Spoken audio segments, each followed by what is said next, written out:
Hello everyone, and welcome to the Quorum Podcast. This is where academic medicine meets remote, austere, and resource-limited areas. Welcome back to the program. This is Averill Kelly. This week we are giving you one of the presentations from our Medicine in the Mediterranean conference from last January. On the last weekend of every January, we run the MIM conference that focuses on remote, austere, and resource-limited environments. We look forward to seeing you in Malta next January. This week, we have Dr. Jon Christensen, who is a former Green Beret, a physician's assistant, and has his PhD. He gave a presentation on why mindset matters. I work as an adjunct professor for physician's assistants who are earning their doctoral degree in emergency management and global health. I am a committee member of the Wilderness Medicine Society and FOM, which is your Fellowship of Fellowship and Academy of Wilderness Medicine, Fellow of Extreme Wilderness Medicine. I am Diploma in Mountain Medicine. I was a hyperbaric medical officer, and I wear a mustache because I'm a cancer survivor. So hopefully that helps. Good enough? All right, so it is an absolute honor and privilege to talk to you about why mindset matters. This is a personal as well as a professional journey for me. I just got back from 2 weeks in Boston, Massachusetts with an organization called Homebase, which works with veterans who are suffering from traumatic stress syndrome as well as traumatic brain injuries. My goal is to provide some tools for your toolbox as you work as remote medical providers. If you have ADHD, this is a slideshow presented for you specifically. If you don't, drink some coffee and try to keep up. So, can I get 45 minutes of your time after that introduction? Do I buy in? All right, well, you can all leave now and we can go to the bar. But if you get up during the presentation, I will write your name down and I will come talk to you later. No, I'm kidding. All right. I am not a psychologist, a psychiatrist, or an ancient philosophist. These are my opinions. They're based off my perspective of the evidence-based medicine of that program, as well as a recent article I just published that got published yesterday called An Analysis of Training of the Remote Medical Provider and Recommended Standards. There is a QR code at the end of the slide presentation with all my slides, as well as a reference to all my slides, as well as that article and some other Christmas gifts just because you're listening to me. I'd like to thank Sean Lauer for inspiring me to give this talk when he talked at the Wilderness Medicine Conference last year about psychological first aid. It's not my fault, the clicker's not working. So let's start with the end in mind. Why do you think mindset matters? What choices and decisions have you made in your life to end up in Malta 2025? We could answer it with these 5 words. You become what you think. Lao Tzu said 2,500 years ago, watch your thoughts as they become your words. Watch your words as they become your actions. Watch your actions as they become your habits, and watch your habits as they become your character, and watch your character as it becomes your destiny. So what you think, can it actually lead to your legacy? Let's go behind the scenes and look into our mind to see our thoughts can actually shape our legacy. I want you to imagine that you're 5 years old again, and you would ask your parents, why? And you would follow that, but why? You had a curious mindset. It was your desire to understand and learn more. You're developing your analytical brain, part of your prefrontal lobe of your neural cortex. At this stage, it's really what separates us from other species, our ability to analyze, deduct, problem solve, have empathy, self-awareness, even contemplate our own existence and death. It's also the stage in your life that you're developing your personality by what you think, feel, and behave. This leads to what you say and what you do. And your actions are based on your values, whether that's nature or nurture, and your prior experiences. Your experiences come from your prefrontal, or they come from your temporal lobe, your parietal lobe, and your occipital lobe. It's your reflection of those sensory experiences that leads to your personality. But it's your perception of those experiences, whether they're good, bad, or even traumatic, that leads to your feelings and your emotions. Your personality develops your personal reality, but it has blind spots. I want you to imagine it's your first day of school. You're all excited you get to ride the school bus. You get on the bus, you're a cool kid, so you want to sit in the back of the bus. You sit down, bus driver takes off. The next thing you know, the kid next to you starts to scream. You look over and he had just kicked over a hornet's nest. Hornets are flying all over the back of the bus. They're stinging you, they're stinging the kids around you. You try to get away, but you can't. You're stuck on the back of the bus. This traumatic experience can lead to phobias later on in life, that every time you see a bee, you have an emotional response. But the reality is bees are not hornets. Bees are non-aggressive vegetarians who collect pollen for their young, and they rarely want to sting you because it results in their own death. Hornets or wasps, on the other hand, they're aggressive carnivores. They eat other insects, even including bees, and they will sting you multiple times, especially when they're trying to protect their nest. Now, this might not change your feelings about bees, but it can change your perception and your emotional response the next time you see a bee.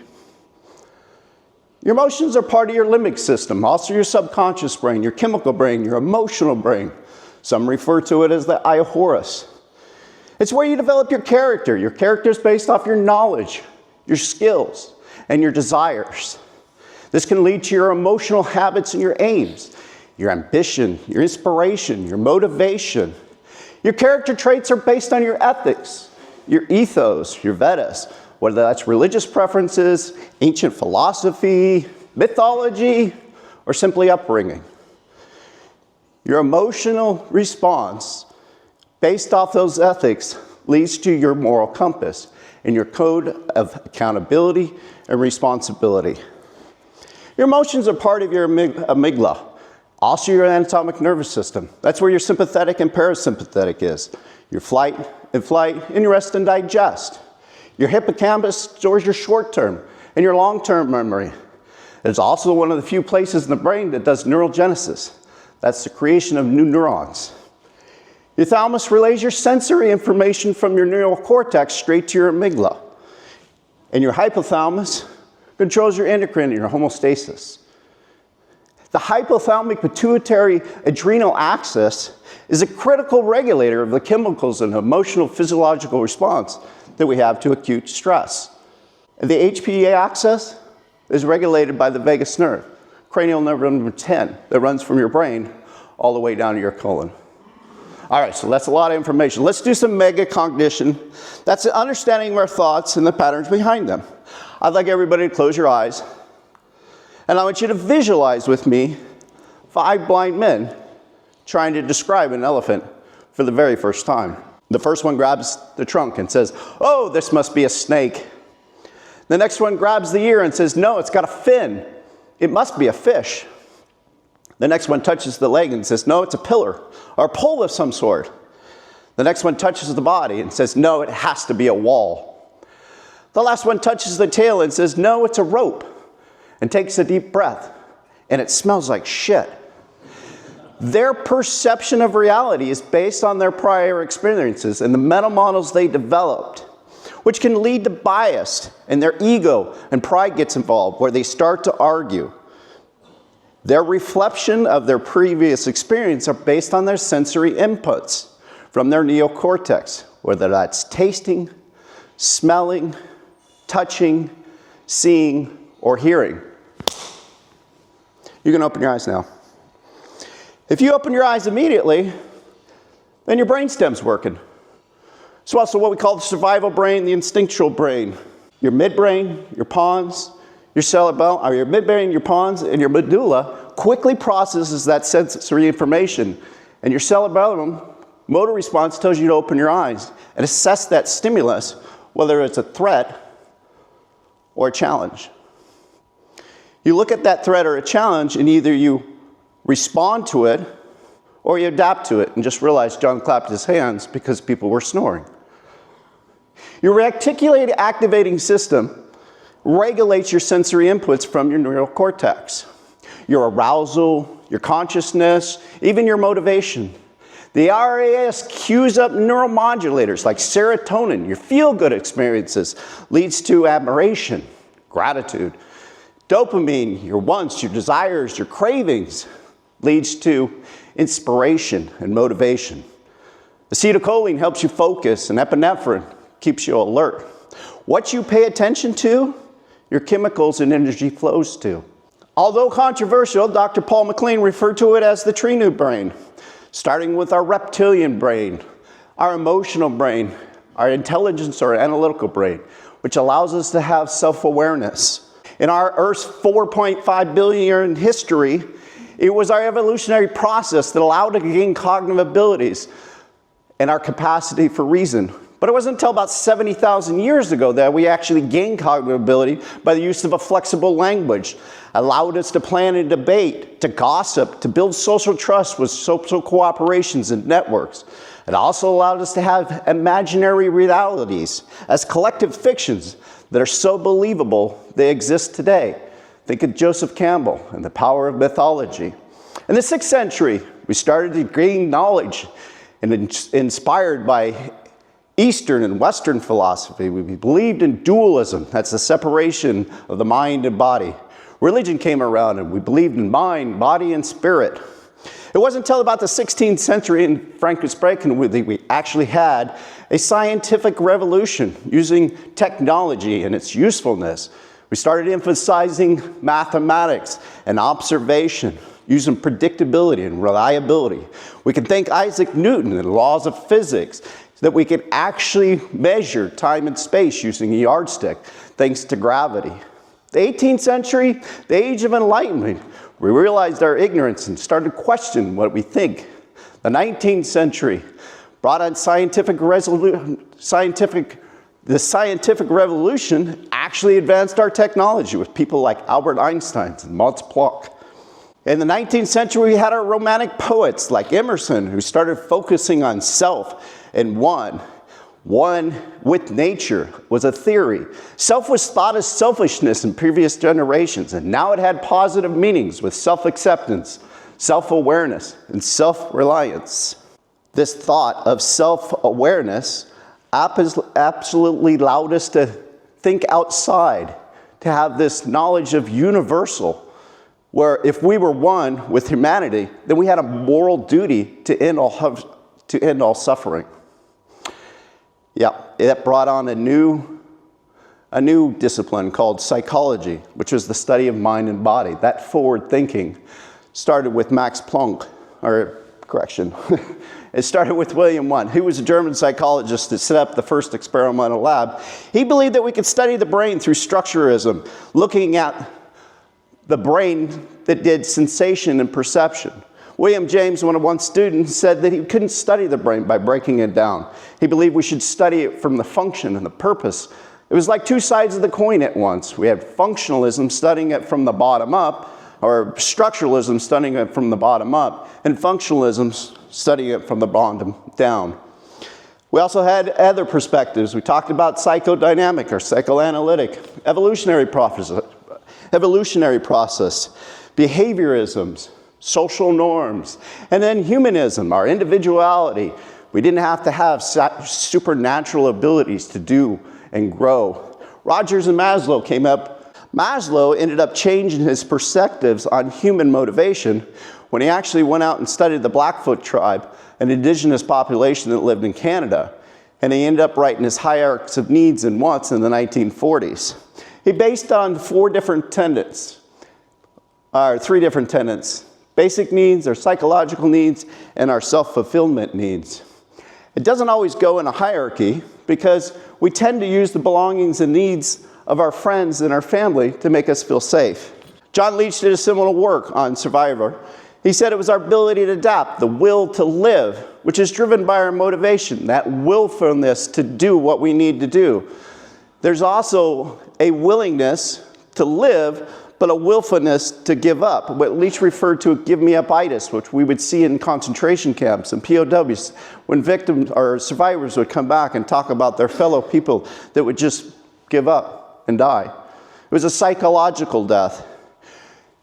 Roy Burmaster referred to willpower as a muscle. It needs to be challenged to grow. It requires glucose.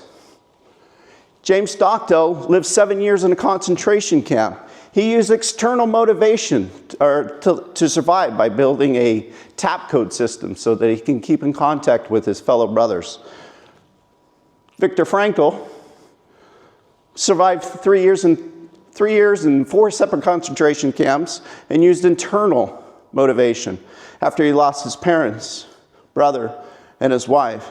Your famous quote that you just read, between stimulus and response, there is a space, and in that space is our freedom to choose, which leads to our growth. Growth is a new concept when it comes to mindset. Mindset is defined as a set of attitudes. Carol DeWitt refers to mindset as self-perception, as self-theory. Either you think you're smart or you're not. She does her research on neuroplasticity. That's the creation of new connections. So if you had trauma when you were a kid, you have the ability to grow as an adult to change that. It's based on 2 different perspectives, whether you have a fixed mindset or a growth mindset. A fixed mindset basically says no matter how much effort your ability and intelligence can't change, you avoid challenges, you fear failure, you refuse to use effort to actually change your abilities. Growth mindset allows you to accept the challenges, to grow from failure. You look at effort and learning and perseverance so that you actually advance yourself. Hey, so Lawrence Gonzalez agrees that its ability to adapt, to change focus to fear, or fear from focus, it allows us, I think I got it, it allows us to use our challenges to grow, to face reality, to look at the current situation that we are in and use our mindset to change, to look at goals. We were talking about Al Serbert earlier and using dark humor in situations like this. I call it reframing the situation. This really sucks. The suck ain't so bad. Yeah, I really love how bad this presentation sucks. It's just about reframing the situation. So when it comes to survival, I think we need to know how we're going to die so that we can actually build some goals. So I like to use the rules of 3. The general rules, they're not written in stone. It's basically 3 seconds without situation awareness or common sense that will kill you. 3 minutes without oxygen or bleeding. 3 days without water. 3 days without water, 3 weeks without food. 3 weeks without a heightened sense of awareness. That's without rest. And 3 months without hope, and 3 years without isolation. By knowing what actually kills us, we're allowed to come up with some goals that we can focus on. And I refer to that as act swiftly. That's having an awareness. Awareness is basically your ability to know what the environment's like, the elements in that environment, as well as any future or predictable changes in that environment. Common sense is basic ability to understand, perceive, and judge the situation appropriately. Thinking allows us to stop and focus on the goals, whether that's building a shelter, a fire, water, improvising food, or travel. Learning the basics is all about being self-sufficient. The more self-sufficient we are, the more apt we are to take care of those that are in need. That's whether that's learning how to build a fire, a shelter, or learning to travel using a compass and a map or celestial. Your mindset matters. Survival experts will often say that 80% of your survival is based on your mindset, 10% based on your knowledge, and 10% based on your skills. Viktor Frankl said it best. Those that have a why, that willingness can endure any how. It's amazing when we look at how, the why and how is what I use to teach people. Understanding the why of the physiology allows us to see what's happening and how we can fix it. We're going to come back to this in a second. Let's switch gears for a second. Let's talk about risk versus decision making, some human factors. It was first thought that we were rational people, that we made our decisions based on how we're going to die versus what was actually going to kill us. Let's take the fear of flying versus the fear of driving. 2017, Harvard did a study that said flying is much safer than driving. The odds of dying in a plane crash is 1 in 11 million. The odds of dying in a car crash is 1 in 5,000. Well, the news is out. We are not rational people. We don't make rational decisions. We make decisions on biases and heuristic shortcuts. The more uncertainty, the more shortcuts we make. Therefore, the more errors that we make in our decisions. Cogman, Tversky, and Paul Slovic does his research on decision making and says that we make our decisions based off 2 systems. That's an intuitive system and an analytical system. Cogman won the Nobel Peace Prize for his work that he did with Tversky. He wrote the book Thinking Fast and and slow. He focuses on those two different systems as well as our biases, our heuristic tendencies, our choices, our overconfidence, and our two selves, whether that's our self-remembering or our self-experiencing. The two systems are focused on a system 1 and system 2. The system 1 is an emergency alert system. It's anatomic, it's bottom up, it's fed by the brainstem. It's non-verbal and it's emotional.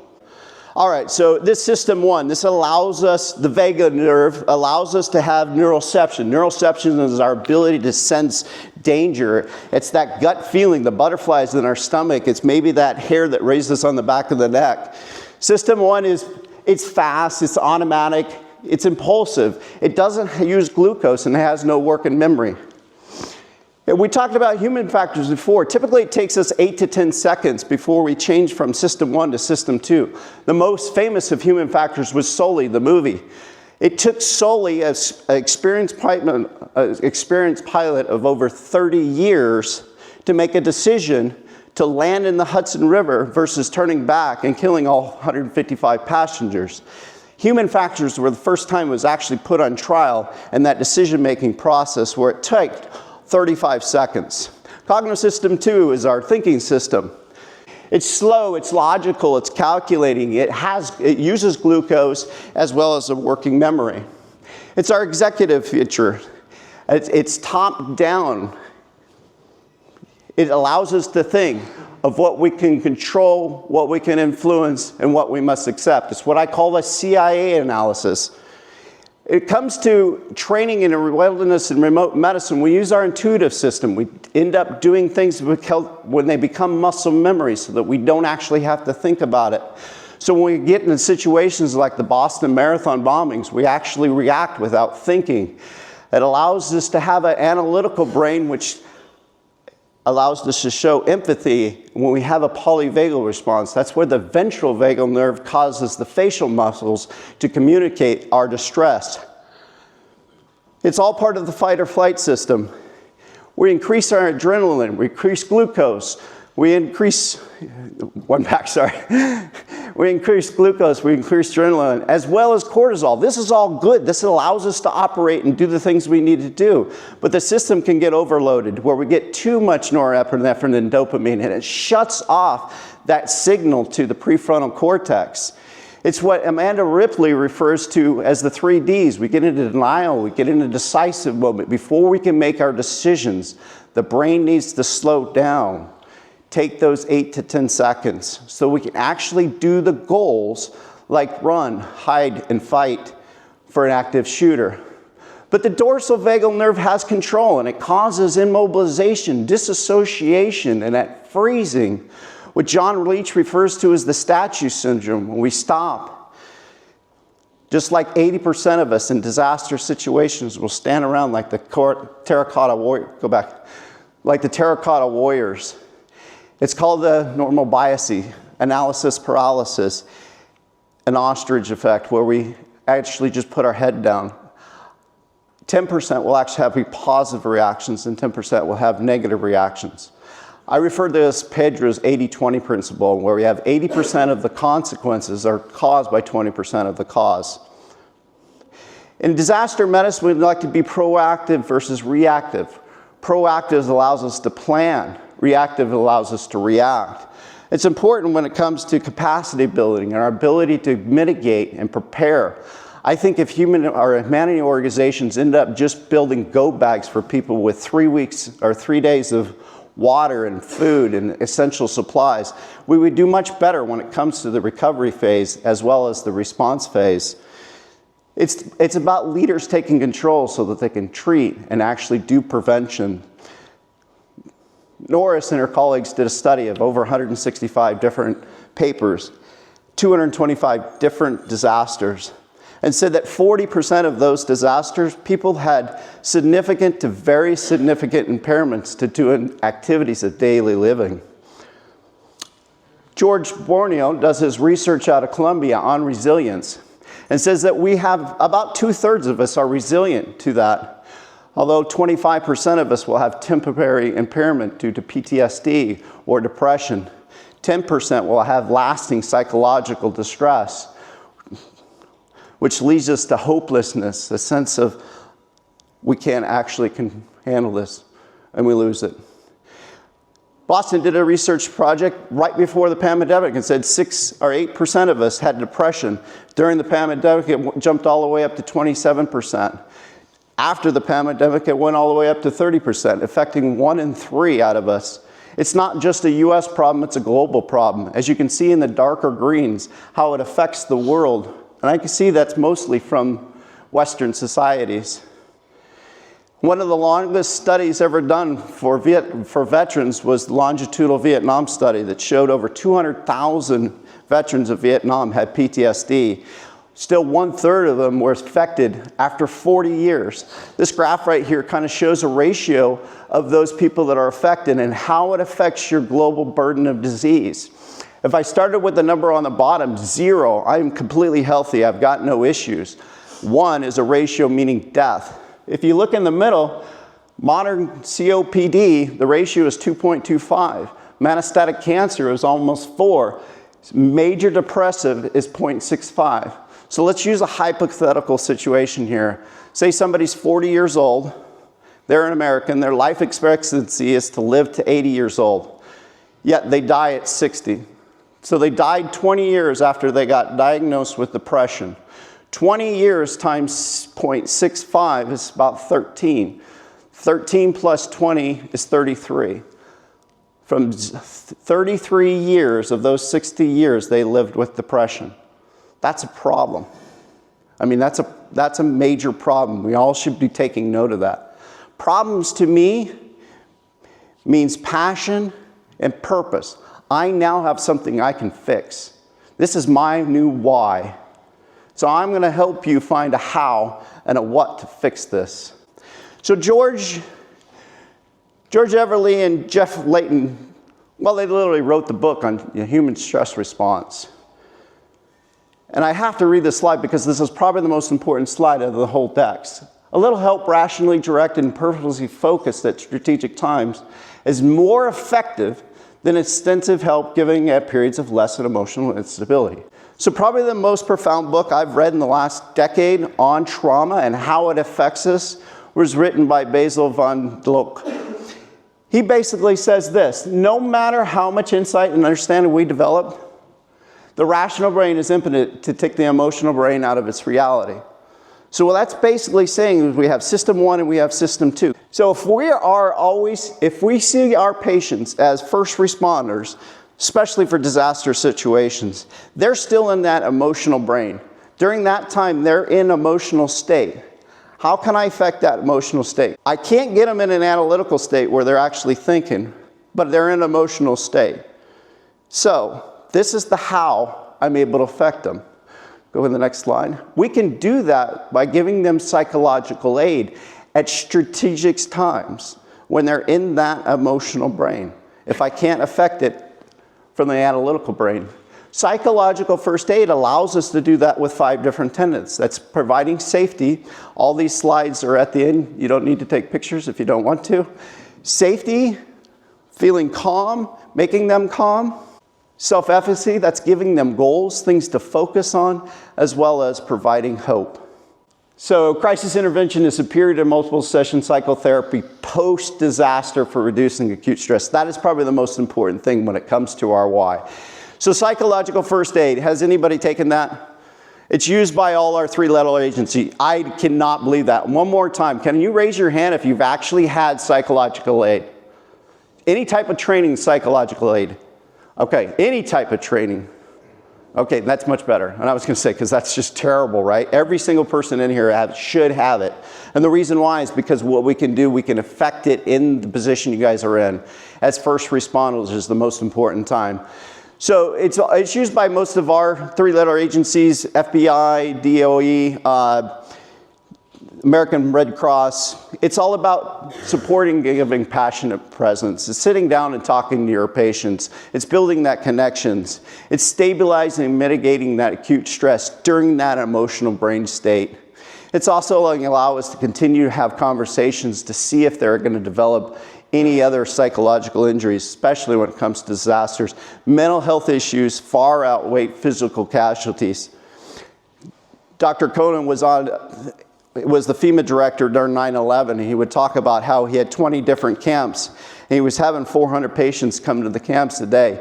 These were not victims from 9/11. They were first responders.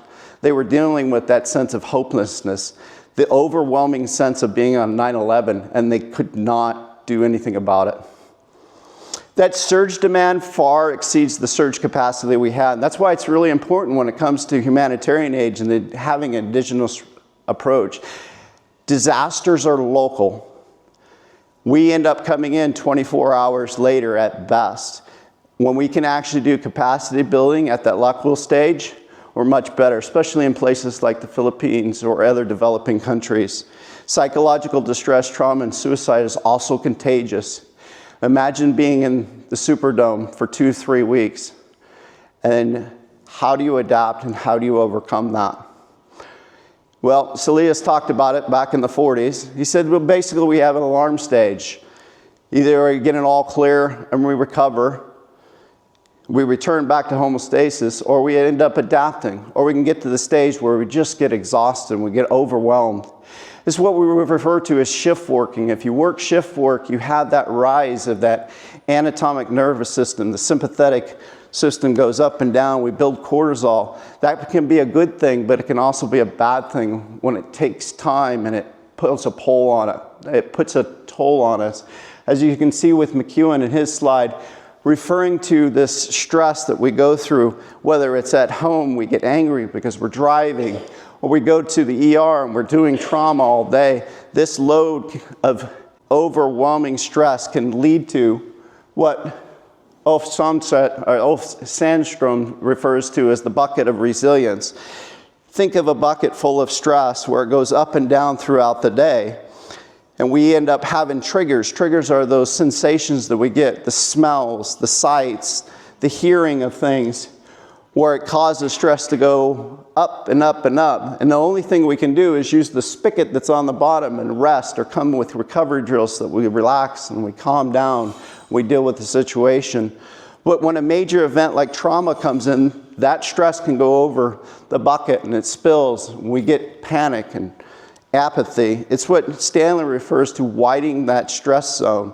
The stress zone is where we actually work in the center and we're happy. This is where we actually have good sympathetic system where we're able to operate and do things efficiently. But then we can go over into an exhaustion stage and we can have incomplete recovery because we're out of that gap window. So what can we do about it? We can do presence awareness moments. It only happens when our survival brain interpretates neuroception that we're safe. It's going back to psychological first aid, making that patient feel safe, building those connections, making them calm, giving self-efficacy as well as hope. We talk about trying to be in the present moment. For real change to happen, we have to not live in the past, but live in the future, or not live in the future, but live in the present. And presence is about our awareness. It's doing contact point, ground release exercises. We can even do our box breathing. We talked about that before, 4 to 5 seconds, 3-5 seconds breathing drills, as well as our emotional freedom drills, which is heaving or even tapping. These all tend to help us get in the present moment. It's all about our own self-care. We talked about this earlier. Self-care allows us to widen the window. Widening the window allows us to build resilience so that we can actually build our resilience before our crisis so that we can respond better. It's about building good habits. We talked about habits in our character. So John Clear talks about 2 C's, 2 R's, and 30 minutes. We good on time? Oh, you keep looking at your watch. No worries. 2 C's is the cue, the craving. The 2 R's is our reward and routine. So I'm going to focus on Maslow's hierarchy of needs so that we can actually build some good self-care habits so that you can walk away with some resilience. Let's start with our basic psychological needs. We all know the benefits of drinking water. So the first thing we do is when we wake up in the morning is go to the restroom. So every time you go to the restroom is your cue to drink more water. The next thing we do is we end up taking a shower. So we talked about cold plunges earlier, jumping in ice hot water. Take a cold shower every morning. I did that today. It typically takes about 20 seconds if you just stand in the shower and turn on the water before it turns warm again. You can build your resilience by just standing in cold water. Do it 3 to 5 minutes, or jump in the Nordic Forge, or do cold plunge therapies for 15 minutes. Helps build your resilience. Food is the next most important thing. We need to change the way we think about food. You've all heard that saying, you are what you eat, right? Shopping on the outside of the grocery store so you actually get good nutrition. Become your own chef is all about cooking on your own food. If you don't know how to do it, sign up for something like Masterclass, which you can learn how to cook from 15 of the best chefs in the world. Next slide. It's all about that brain-gut connections. Next slide. We talked about that vagus nerve. The vagus nerve goes from our gut all the way to our brain. By adding good nutrition, we can actually change the way that we think and our behavior by the amount of good food that we eat.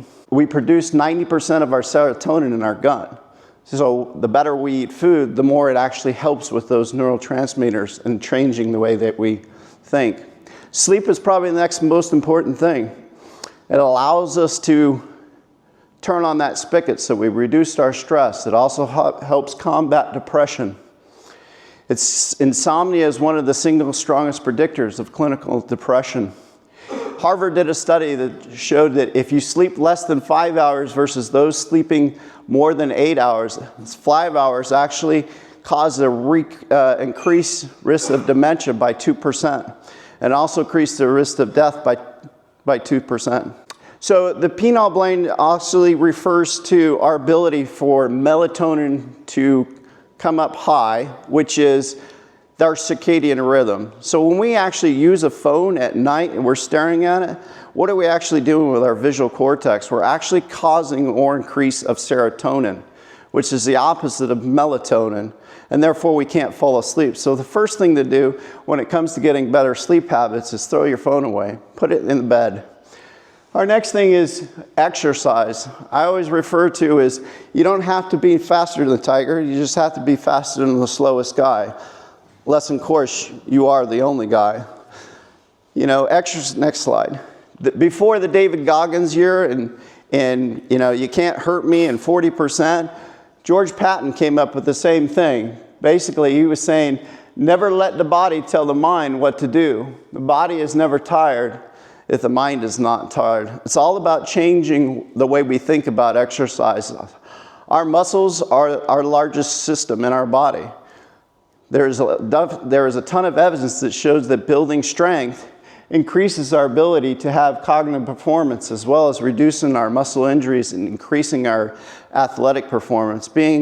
Working as in the aerobic stage, we also increase our endorphins.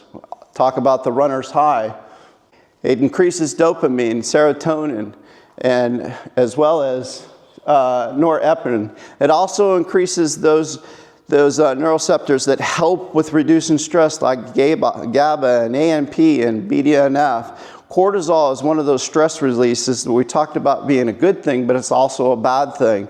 We can use BDNF, which is a brain derivative neurotropic factor that actually reduces our cortisol levels. It turns on new neurotransmitters. It also helps build building blocks for our axons and dendrites. It's what they call a miracle drug, or the miracle, because it actually helps repair our neurons. Duke did a study in reference to exercise versus Zoloft and said that exercise is just as effective as medications. I think one of the best things we can do for medical, or as us as medical providers, is teaching our patients to get out in the wild, to see beauty, to actually have some gratitude and appreciate it. It absolutely changes the way you think about exercise just by appreciating it. We can also change the way that we think about performance by using our mind. I'd like to focus on those two or three different things we talked about earlier. We talked about mindset and changing our growth mindset as well as some self-talk issues.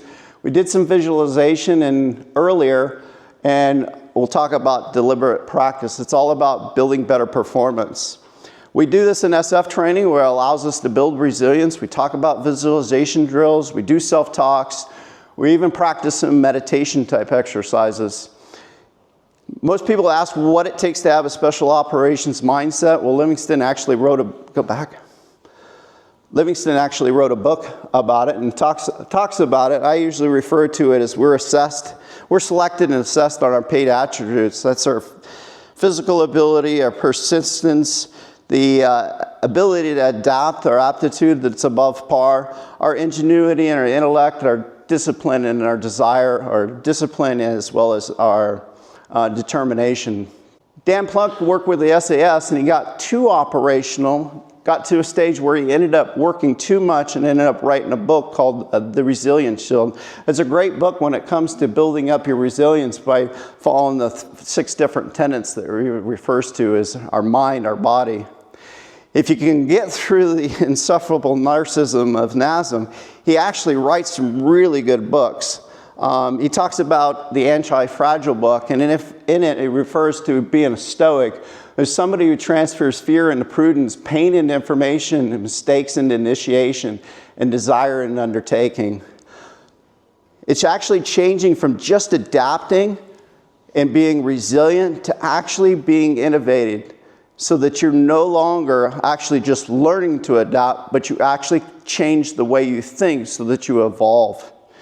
And so we could kind of use the way that we talk to ourselves to do that. We talked a little bit about self-talk, but it's changing the way that you refer to your mindset by saying, I like to try new things, challenges help me grow, failure's an opportunity to grow, versus the fixed mindset. I'm neither good at this or I'm bad. I get frustrated, I give up. Next slide. Visualization is another thing that almost all the professional athletes will use. Amateur athletes from Olympic athletes will focus on their routine before they do it, and they all turn around and say that I'm able to execute it flawlessly when I think about it. Next thing is connection, our ability to belong to something. Even the most introverted of us, which is me, we actually crave human attention, or we crave affection, we crave that human touch. Isolation leads to depression. That's why previous cultures would banish people that were bad to isolation.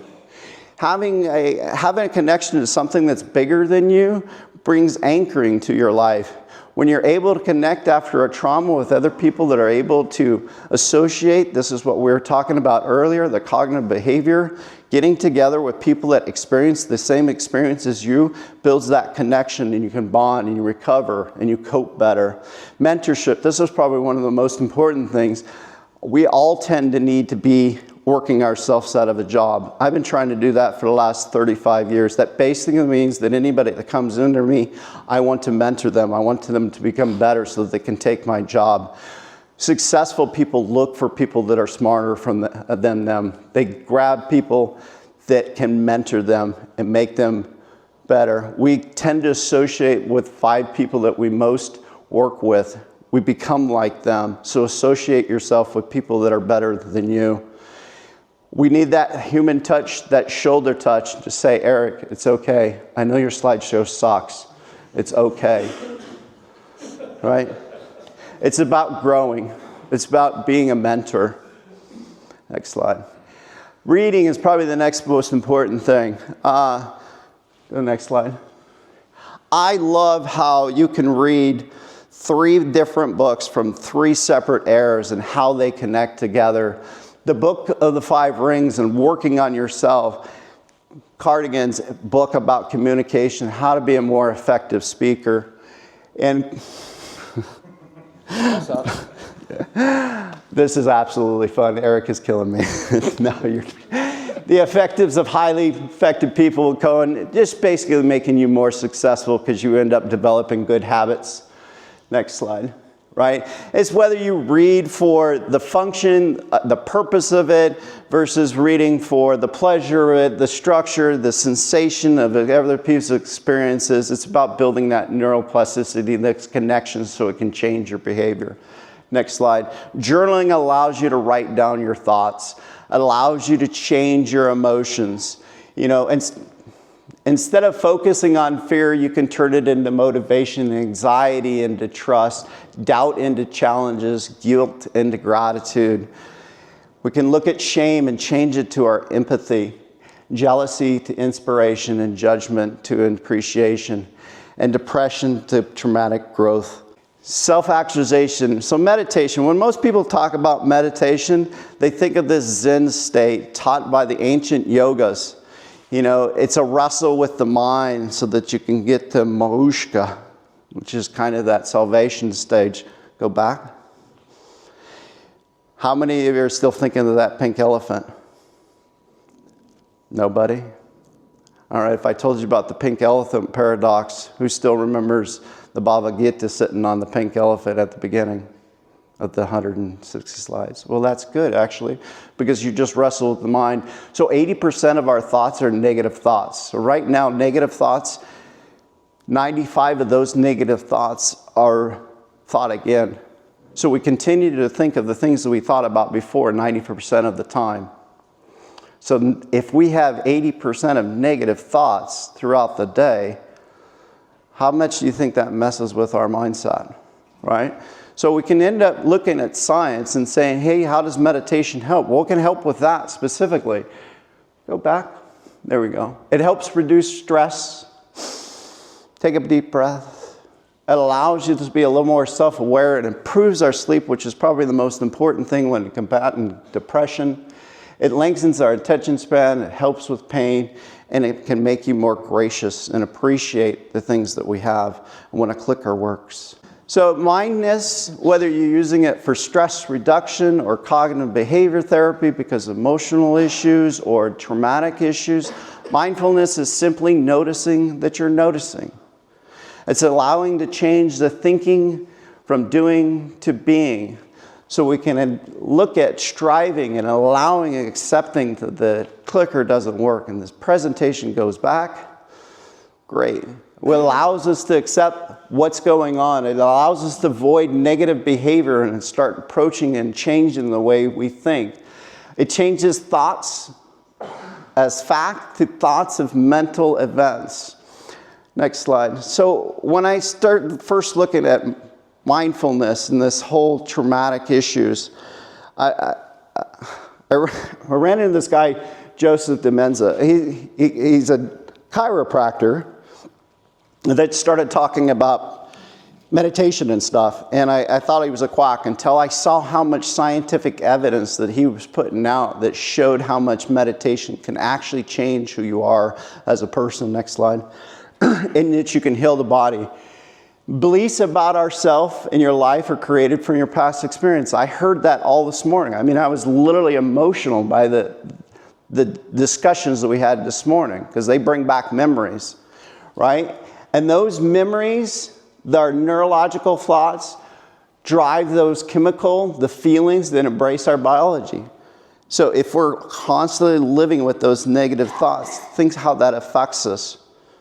Right? And we can change that by changing our state of being, becoming a better person.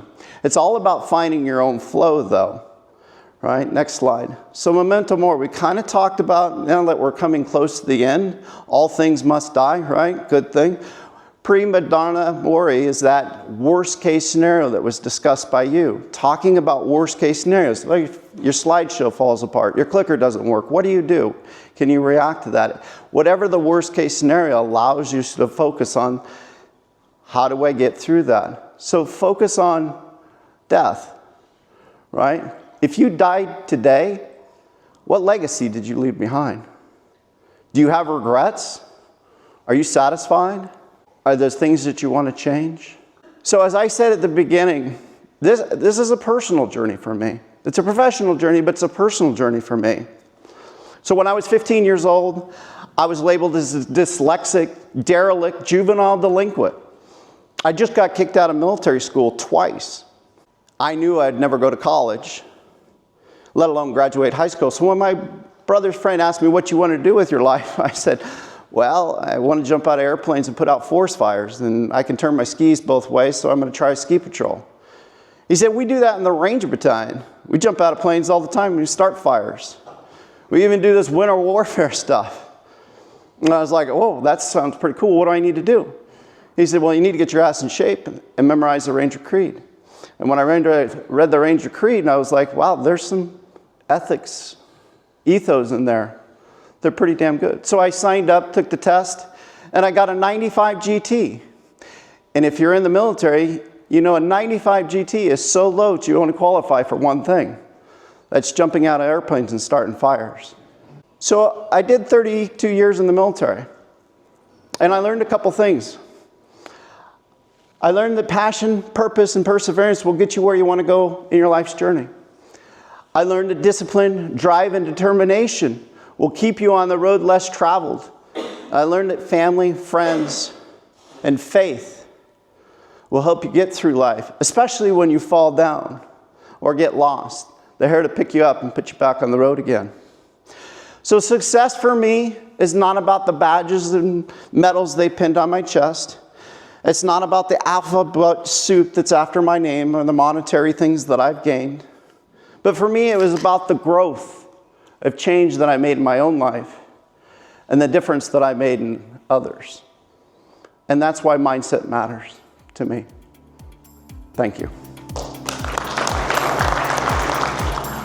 This has been a presentation from the College of Remote and Offshore Medicine. If you would like to earn CPD credits for this podcast, you can join the Council of Members. Being a member of the college gives you free CPD credit, free access to our virtual field guide, and discounts on our e-learning courses. You can join the team on our college website at quorum.edu.mt.